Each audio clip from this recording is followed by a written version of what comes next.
Good morning. My name is Pam Alexander, and I'm the Municipal Services Director for the City of Idaho Falls. I first want to thank the Association of Idaho Cities for asking us to present our topic today, Comprehensive Annual Financial Audit, also called a CAFR. Today, I will be joined by two other members of our finance team at the City of Idaho Falls, Mark Hagedorn, our City Controller, and Josh Roos, our City Treasurer. But first, I'm going to talk about what is a Comprehensive Annual Financial Audit.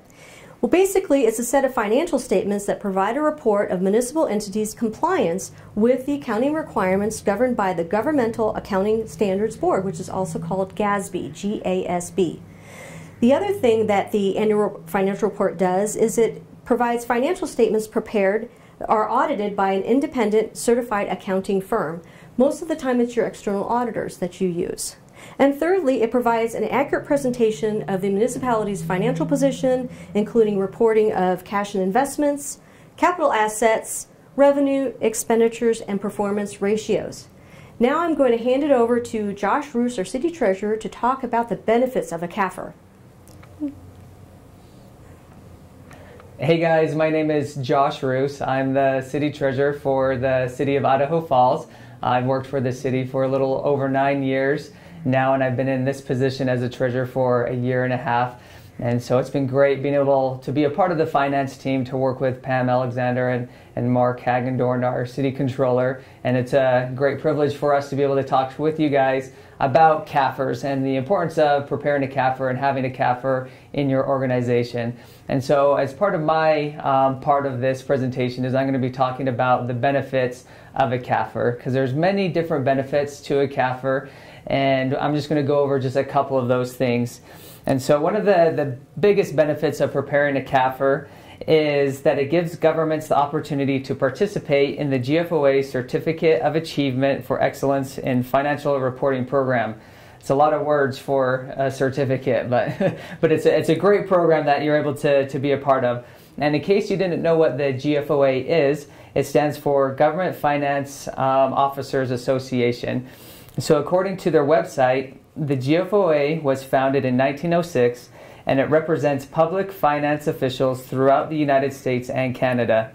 The association's more than 20,000 members are federal, state, and local finance officials deeply involved in planning, financing, and implementing thousands of governmental operations in each of their jurisdictions. To meet the many needs of its members, the organization provides best practice guidance, consulting, networking opportunities, publications including books, ebooks, and periodicals, recognition programs, research and training opportunities for those in the profession. So that just comes straight from their website on pretty much who they are and what they do. So to receive the GFOA Certificate of Achievement for Excellence in Financial Reporting, it's a pretty big deal, and it's great. And so actually in 2018, there were 4,328 organizations that received this award, which includes 15 organizations from the state of Idaho. So not too many from the state of Idaho, but a couple dozen is still pretty good. And then hopefully after this presentation, you guys will get kind of excited about it. Maybe we can double that amount here in the next couple years. So here on the next slide, another benefit of preparing a CAFR is that they are created under the strict guidelines established by the Government Accounting Standards Board, also known as GASB. So GASB establishes accounting and financial reporting standards for U.S. state and local governments that follow generally accepted accounting principles. The benefit of the CAFR being created under the GASB guidelines means that they can be compared to other government CAFRs as well. And all government CAFRs should consist of three main components, which Mark's going to get into more detail on this, which is the introduction, the financial section, and the statistical section of that. And so that's why the great thing about being able to follow these guidelines, like I was just saying, that once you look at one CAFR from one government, they should be pretty similar to other CAFRs, to other government entities as well. So here on the next slide, another benefit of preparing a CAFR is the extensive amount of detail that is in the report. A typical annual report only provides basic financial statements for the previous year, And a CAFR contains expanded fund level financial statements, increased budgetary performance, and more comprehensive data beyond what is required in a basic annual report. So putting a CAFR together can take a little additional effort and time to create, but it is definitely worth the extra time that you'll put into creating one. And so some people here below on the slide, some people think that a CAFR includes future budget items, but it does not. So a budget is a forward-looking document that shows how government plans to spend future revenues, and a CAFR is a backwards-looking document that is reporting on the actual results from the previous fiscal year. So they're two different types of documents that you'll be able to see. So another benefit here for a CAFR is that it consolidates all or most of your financial information into one place. And so lots of times when you in an organization, they're doing their financial statements and it's kind of scattered into different places in their website or in their computer system. And so with the CAFR, you're able to gather all your financial information together into one document, bind it up, and then you'll have it on your websites for the public or whoever to be able to go on and pull up all that information. Let's see here. So one question that people may have is a CAFR required? And for this, the answer is yes and no. It just depends on where you are at. So some states and local governments, they are required by statute to produce a CAFR, and some governments are not required to produce a CAFR, but they choose to do so anyway. So for the state of Idaho, we are not required, or the cities are not required to produce a CAFR, but as I mentioned before, there are 15 states in the state of Idaho that do so. So that way they're able to receive that GFOA award and because of some of these other benefits that I just went through on here as well. So on this next slide here, talk a little bit about the transparency of a CAFR. So lately, transparency, it's been a very important topic in government entities. Citizens want and they have the right to be informed when it comes to their government. And one thing that they want to be informed about is the financial state of the government. The purpose of a CAFR is to be transparent about the use of taxpayers' money and to give the public a detailed accounting of all expenditures. Some of the information that a CAFR should contain is the actual results of the prior year's financial activities. It should show the financial transparency of an organization's annual report, and it should be posted on the organization's website where it is readily accessible and easily understandable to the general public. And CAFRs presents the organization's financial position and results of operations to assist the reader in assessing the organization's financial conditions.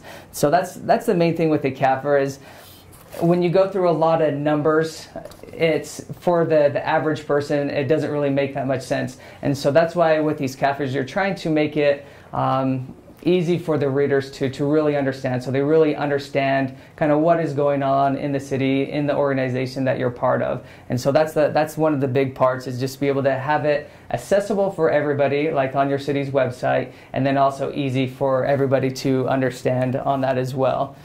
And so now that you kind of understand the benefits of having a CAFR, we're going to get into pretty much what a CAFR is, what it contains, the three different components that I mentioned before about the CAFR, and kind of break down those components. And to be able to do that, I'm going to turn it over to Mark Hagedorn, who is our city controller, and he'll be able to go over this in more detail for you. Hi, I am Mark Hagedorn. I'm the controller for the city of Idaho Falls.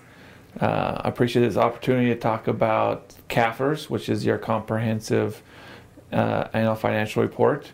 We're going to have fun today as we talk about this process and this program. As Pam and Josh has mentioned, they talked about some of the benefits and what a CAFR is. I'm going to talk a little bit more on the technical spots and topics that is contained in a CAFR. A lot of my materials that I will be sharing today comes from The GFOA, which is the Government Finance Officers Association, they have a publication called a CAFR, which is your Government Auditing, Accounting, and Financial Reporting Standards. And so they publish a book that you can get online, or you get directly from them. And so that's where the source material is going to come from. But I'm just going to give a 50,000 foot view of what a CAFR elements are. A lot of these you probably already are familiar with when it comes to your annual financial report. I'm going to highlight the ones that are particularly interesting and different from your typical financial statement. And so for a CAFR, there are 6 sections. 3 that are your basic required sections, which is your introductory section, your financial section, and your statistical section. There are 3 other areas that I'll cover in briefly, but are not necessarily required. It really depends on your financial transactions and your financial makeup of your entity. And those are required supplementary information, other supplementary information, and then your single audit section. So moving on into the descriptions of what these sections contain, we're going to start with the introduction section. This has your table of contents. It has your letter of transmittal. It has your principal officials and your org chart. The letter of transmission is really kind of the context of your financial statement. It's not to repeat or to regurgitate what's already in your financial statements, but rather it gives you context to the reader of what is going on in your government. In many cases, there can be 2 letters of transmittal. One can come from the mayor or the principal official, and one is required to come from the chief financial officer. There is general guidelines with a letter of transmittal. It needs to be in a formal standard, which means it needs to be on letterhead. It needs to be signed by the chief financial officer.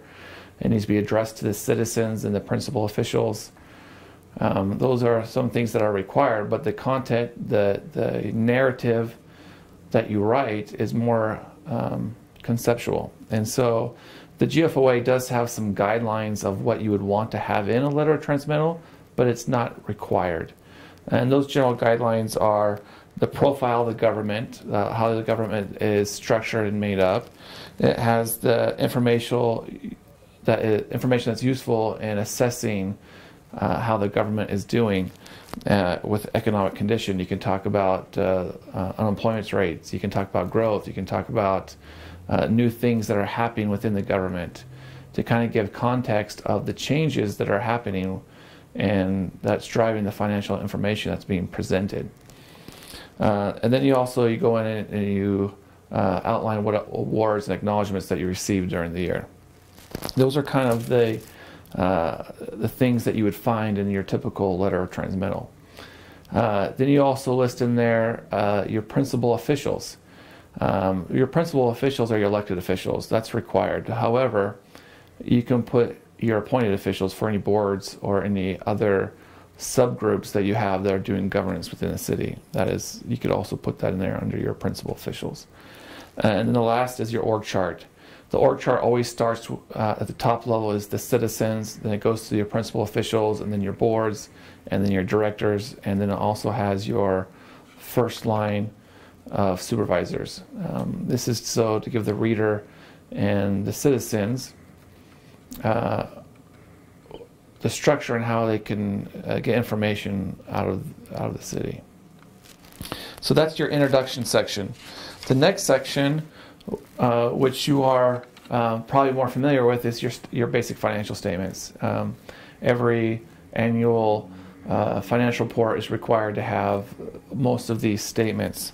There's nothing in here that would be anything out of the ordinary, but I will highlight some of these in the relation to the CAFR. Every CAFR is required to have an auditor's report. If you want to submit for a CAFR, you have to be audited. Then you would have your management discussion and analysis. This is a comparative format, which means you're comparing multiple years, and you're giving some context and some description of what are the material changes. The intention of the management discussion analysis, or referred to as the MD&A, is it's an objective and readable analysis of the government financial activities. In most cases, your typical taxpayer would not be able to read an annual financial statement and really understand what's happening. And so GASB, or the Government Accounting Standards Board, they wanted to help your taxpayers have a better understanding of those financial statements. So that's why they have in their required section of the management discussion analysis, so that they give the reader some context and some outline understanding of what they're reading and what the principal changes are. And there are required fields for the MD&A and sections, but for this discussion, we're not really going into those details because we just want to talk about the CAFR itself. The other parts of the financial statements are your basic financial statements, which is your fund statements, your government-wide statements. So the government-wide statement is your full accrual accounting. It's to give comparison. It's helped to give comparison from to other entities. Then your fund statements are your modified accrual for governmental activities, your full accrual for enterprise activities, and then you have your various fiduciary funds and your agency funds, and other special revenue funds and capital improvement funds. But for the basic financials, the only thing that's required is your major programs. We'll get into non-major programs or non-major funds a little later in the other supplementary information. But this is your basic financial section that's required for the CAFR. I'm going to spend quite a bit of time on the statistical section of CAFR. This is what makes the CAFR unique. A CAFR is not only just your financial information, but it gives context to the citizen of how they're affected by the government entity, and not just the entity that's reporting, but the other entities that surround and overlap the citizen. And so it's also to give some historical information. So in most cases, every entry in the stat section has 10 years worth of data. That way you can see trends and see patterns within the financial statement. And so, as you can see here, I listed off quite a few sections in the stat section to kind of go over and explain what the benefits are of those sections. I did not list every one of those required stats for the CAFR, but I did hit the highlights of the major ones, just because there's not enough time to go through every section. But the major sections within the statistical section is the financial trends, the revenue capacity information, debt capacity information, the demographic and economic information, and then operating information.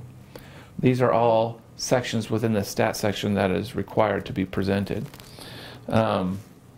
Just to kind of go through each one of these subcategories. The financial trend information is a 10-year comparison of the historical financial figures. So it takes the government-wide and the fund statements and condenses them, and then shows 10 years worth. So you'll see the assets and the liabilities and see 10 years worth. So you can see the government's transition from year to year on its financial obligations. The next section is the revenue capacity information. So this gives you 10 years of property tax data. It gives you your valuation. It gives you your the city's valuation. It gives the net taxable valuation and anything that is used to calculate from gross valuation to net valuation, net taxable valuation. And so then you'll be able to see the 10 years of those transitions of how valuation in most cases is increasing.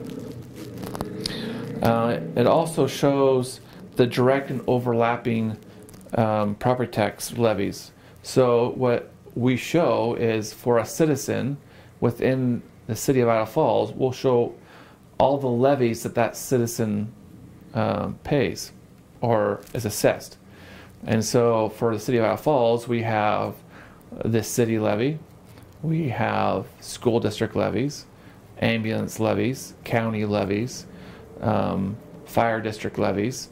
Those are all assessed to the taxpayer, and so we show how those levies are affecting the citizen for our area. We'll also, in that section, we're required to show the top 10 principal taxpayers. What that means is that of the levies that are assessed from the city of Idaho Falls, we list what individuals or corporations or businesses are the top payers. It will show the current year that is being audited and then also what it was 10 years ago, so you can see how that shift has happened, or what shift has happened. The next section is debt capacity information. This is debt ratios that you are required to present, as well as overlapping debt. So for the city of Idaho Falls, we'll show debt for the city. We have one outstanding note. Then we'll also show the bonds that the school districts have issued, as well as any other debt that's been issued by a county or a government agency that overlaps in the levies. You're required to present what your legal debt margin is. So the state sets what capacity you can, through a formula, what you're allowed to have debt of, or how much debt you're allowed to have. And so that is also presented in the stats section. The next section is your demographic and economic information. This is where you present the number of citizens for the last 10 years, your population. You show your unemployment rate, you show land area, things like that are more economic and demographics related.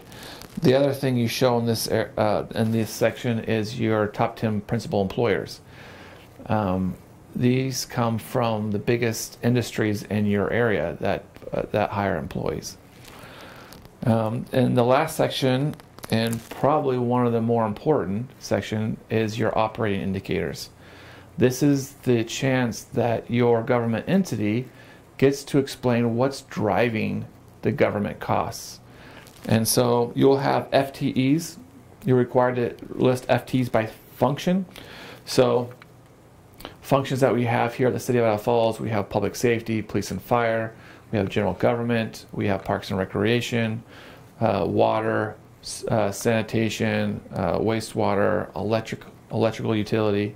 So for each function, we list the number of employees, FTEs, which is full-time equivalents, for each function and for the last 10 years. So you can see the trend in employee count in relation for the time period that's being presented. The other operating indicators that we present are what's driving the needs of the city. And so for instance, for the fire department, we'll list the number of dispatch calls to put out fires.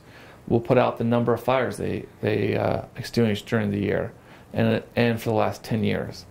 We also will present the number of gallons issued or delivered on the water system. We'll present the number of people who attended the zoo. We will present the number of arrests, number of tickets issued, number of building permits issued. So for each function that we offer within the city, we'll create an operating indicator that drives our decision making on our financial reporting. And so we like to tie our budget and our financial reporting to what the city is doing, and we present that through an operating indicator. We also have a capital indicator. So for parks, you have the number of miles or the number of acres that they mow or keep track of. For electrical and water, the miles of lines or for streets, the miles of streets that we maintain. So we keep the capital indicators as well, so that the public knows the infrastructure and the capital related assets that we're maintaining for their benefit. So that's kind of a high level view of the statistical section, which, like I said, is one of the principal elements of a CAFR that's different from your annual financial statement. So the other sections are in some cases required, and in some cases it can be somewhat subjective, but there are key elements to a good CAFR. And one is the required supplementary information. This is what GASB sets for that you're required to present on. This has a lot to do with your post-employment benefits. So your GASB 68 rule, which is your retirement plans. There could be other required information, but that's the most common. Then you have other supplementary information. So in a basic financial statement, you present major funds, which means that there's a formula or calculation to determine what your major fund is. And then everything else that is considered non-major is grouped together. Well, in your combining statement, you list out what those non-major items are and how that calculation is derived to get to your total non-major funds. You also present your budget to actuals for those non-major funds. For a CAFR, you are required to present budget to actuals, as is with your other annual financial statements. For your major funds, this is an opportunity to present your non-major funds.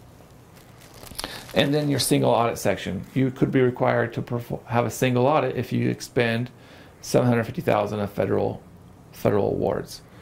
And so that is required for an annual audit as indicated by your granting agencies. So that's the major sections of a CAFR. Again, that was supposed to be a high-level view, not really to be intended to be a authoritative, in-depth discussion of how to create or what's in a CAFR, but it's really just a good overview of what are the elements of a CAFR. The next part I want to kind of go over is preparing and submitting a CAFR. Preparing a CAFR is not easy. Neither is an annual financial statement, but it's a little more difficult for a CAFR because you're requiring to get other information that's outside your entity. And so that can be a little bit of a nuance as you're trying to put this together.